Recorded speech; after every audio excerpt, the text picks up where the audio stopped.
Hey guys, what's up? This is Bry. I am sitting here preparing for our next Mastery Series Module 2. It's going to be on Hero-ology, the study of a good hero. Module 1 was eudaimonology, the study of a good soul. We were planning to do Module X this week, this session, kind of following this little progression. Eudaimonology, the Module X, Antifragile Responsibility, the big 3 times 2, Carpe Diem, then doing heroic quests, right? Then algorithms, and then the fundies, then Optimus U, virtue, embodied, 25 sessions, 250 days, etc. Anyway, as I was sitting down preparing for this session on Module X, reflecting on the fact that I hit a speed bump in Module 1, I'll spare you the details right now, but realize that I want to produce this in the studio and just do it right. Best work of my life. Have Michael, our head coach, come in and just hammer from theory to practice to mastery. Alexandra is going to be doing meditations for each of these sessions, etc. So anyway, I'm preparing for this session and realized, you know what we need to do? We need to talk about not just how to respond with anti-fragility to whatever happens in our life, but to combine that with the ultimate quest that we're all on, the heroic quest. So, welcome to Module 2, Hero-ology, the study of a good hero. How to create anti-fragile confidence, heroic courage, plus responsibility to use everything as fuel for our hero's journey. This is going to be a 3-part module. Part 1, which is what I just finished my prep for, hitting the studio after the trail in Sunto. What time is it? 7, in almost exactly 2 hours. Yeah, I'm fired up. Part 1, big picture. We've got to know the rules of the game. So Module 1 was, you got to know the game you're playing, right? Which is eudaimonia via arete. You got to close the gap between who you're capable of being and who you're actually being, right? So you can go from optimize equals optimus equals best equals eudaimon equals hero.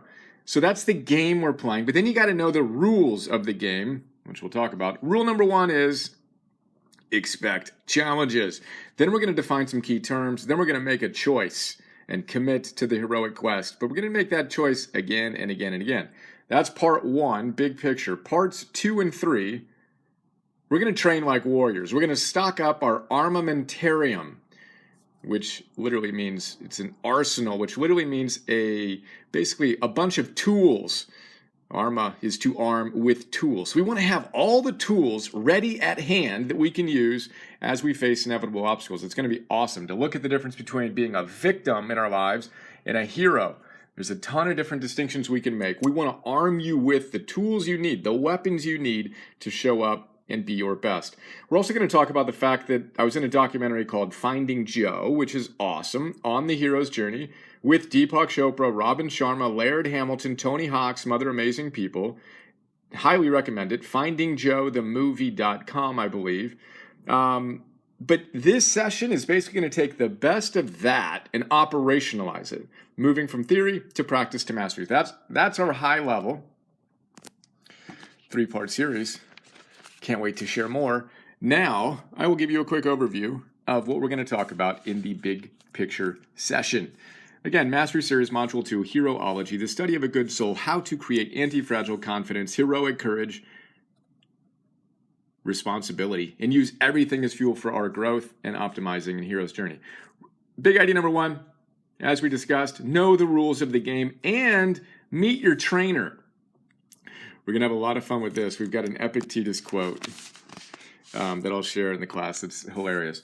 Rule number 1 is you're never exonerated. Challenges are essential to the process of actualizing. I'm actually reading a book, kind of the children's version of Ray Dalio's Principles to my son, Emerson, 7 years old. You know what Dalio says? He says, look, you have a goal, then the next thing you encounter is a problem. Rule number 1 of life, when you're trying to live a life of meaning and depth and purpose and actualize your potential, you need to expect obstacles. Quit being surprised by them. You're never going to get there. There is no there.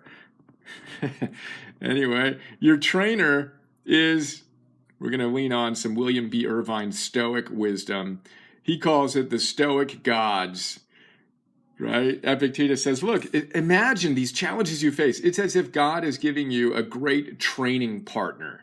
Here's your sparring partner. This challenge is the exact thing you need to actualize your potential. So face it like a hero and get excited about it. Then be anti-fragile.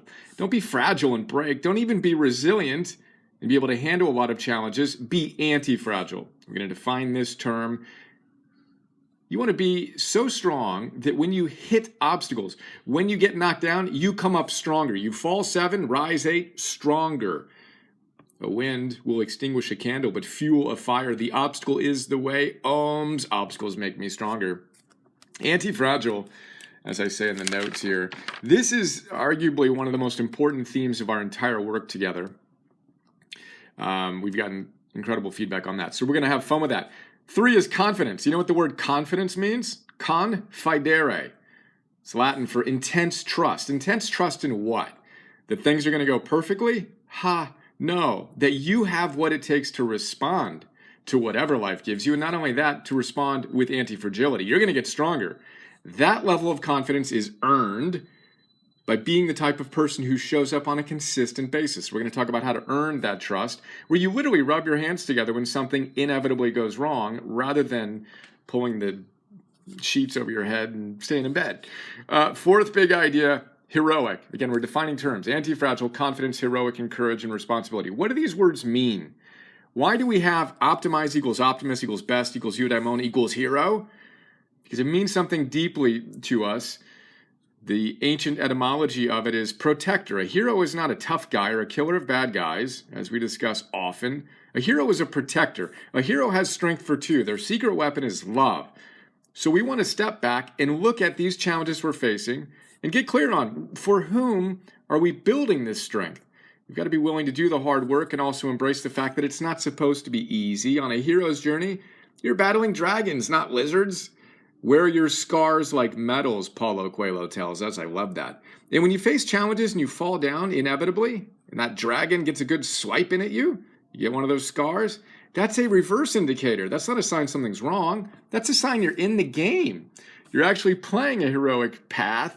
That's our heroic side of things. Courage is actually really related to hero. The word courage comes from the Latin word for heart. Just as a heart vitalizes your arms and legs and vital organs, courage is the virtue that vitalizes all the other virtues. Without courage, none of this stuff matters. It's all theory. We're not moving to practice to mastery. So courage is the hero's heartbeat, the heartbeat of virtue. We want to know that it's a virtuous mean. You can have a vice of deficiency, too little of it, but you can also have a vice of excess, too much. We're going to share one of my favorite quotes from a guy named David Reynolds, a Zen therapist. Anyone who says they're never afraid, he says, is both stupid and lying. This is a conservative Zen therapist. I love that. So it's not about you having fear. It's all good. It's not about not having fear. It's about having the fear and then doing what needs to get done, which again, by the way, is how you build confidence. You're the type of person who gets what needs to get done, whether you feel like it or not. Then you know you can handle life's challenges, which leads us to responsibility. Can you step in between stimulus and response and choose your optimal response? This is Stephen Covey's habit number 1, be proactive. Ultimately, this is the game. Again, stimulus response. Can you step right in there and actually choose the best response? We're making that choice moment to moment to moment, which leads us to our 7th idea. Simple and profound, make your choice. What game are you playing? Are you seriously committed to actualizing your potential? Well, then you need to decide. You're going to be a victim, you're going to be a hero. In our sessions 2 and 3 for this, we're going to walk through all the different choice points and the ways you can respond as a victim vis-a-vis a hero. Ultimately, the question is, what do you want? Do you want to actualize your potential? If so, then go back to here. What's the best possible response to this situation? Then we want to train like a warrior, stockpile our armamentarium with all the tools we need to make that choice wisely. Then we're going to talk about, after having defined some terms, making our choice, a few simple practices, and we'll go into the nitty-gritty and some other details. Thank you, Timex 1,000-second timer. You face an obstacle in life, what do? First thing you do is you flip the switch. You put on your cape to have fun with it, and you flip the switch both in your mind and your body. We're going to talk about how to do that via your breath, your physiology, your posture. Then we're going to have some fun with We're going to call that hero presence. Hero mantras and hero prayers to get our minds right quickly. We've got some ideas on that. That'll be fun. Then the 9th idea is heroic stamina. I'd offer that anti-fragility and heroic stamina, what my coach Phil Stutz calls emotional stamina, that we're going to call heroic stamina, are perhaps the 2 most important and very related ideas. When you are facing obstacles, it is extraordinarily important that you just go deep on your protocol. So you create emotional stamina via working your protocol. That begs the question, what's your protocol? What do you do when you're at your absolute best? Well, when you are at your, quote, worst, and you're facing your biggest challenges, and you're on that hero's journey, and you're getting knocked around, that's when you need to be more committed, most committed. And as Phil taught me, and I've just absolutely loved, the worse you feel, the more committed you are. The worse you feel, the more committed you are. If we can get one idea across in this work together, I hope it's this one. I hope that when you have a really bad day, in quotes, that's the day that you check in and you say, who am I at my best? How do I make that my baseline? What are the things that are non-negotiable for me? Because if we do that, and we energize and we pay attention to the number 1 virtue, which is zest, our highs are going to be higher and our lows are going to be higher. It's going to be really hard to have a really bad day, frankly, and certainly a series of bad days, because you eat all of these challenges like energy bars, which leads us to our 10th idea. Will be a fun little way to send us on our way before the next session. Hero sandwich. How to make a hero sandwich. I call it an OMMS sandwich as well sometimes. Obstacles make me stronger. A hero sandwich. Eat your virtues. Step 1. Let's say you're faced with an obstacle. Fantastic. There's the meat for your sandwich. We're going to use it as fuel. Vegan options available, of course. Then our bread. First 2 cardinal virtues. Wisdom. Remember the game you're playing. How to play it well. And then self-mastery. You got to actually play the game, right? So that's our bread. Paleo options available. So you got your meat, you got your bread. Then you get to add on your favorite virtues. Top 5 times 2, which we talked about in the last session. We've got the universal and the unique virtues that we want to use often. I realized I could have been showing you the actual details here, huh? So our universal virtues are gratitude, hope, zest, curiosity, love. When you're faced with a challenge, again, how can you bring gratitude to it? How can you bring hope to it? How can you bring zest to it? How can you bring curiosity to it and love to it? We're going to talk about how to do that. Operationalizing virtues so we can close that gap. Last week's exercise was for you to go to viacharacter.org and identify your top 5 unique virtues. Well, what are they? How do you put them into practice when you need it most? That is a quick look at the first session of Module 2, Hero-ology. Kind of fired up. The study of a good soul, how to create anti-fragile confidence, heroic courage, and responsibility to use everything as fuel for our hero's journey. Let's do this. And people are asking how they sign up for this, so I should say something about that. Just go to optimize.me. And you can sign up. Basically, you'll get access to this 250-day mastery series and everything I've ever done. So 1,000+1s, 500+ philosopher's notes, 50 optimal living classes. Yeah. We've got a 2-week free trial. I think it's like $8 a month if you do the annual, and something like $13 a month if you do it month to month to month. 2 weeks free. Check it out. Let's do this.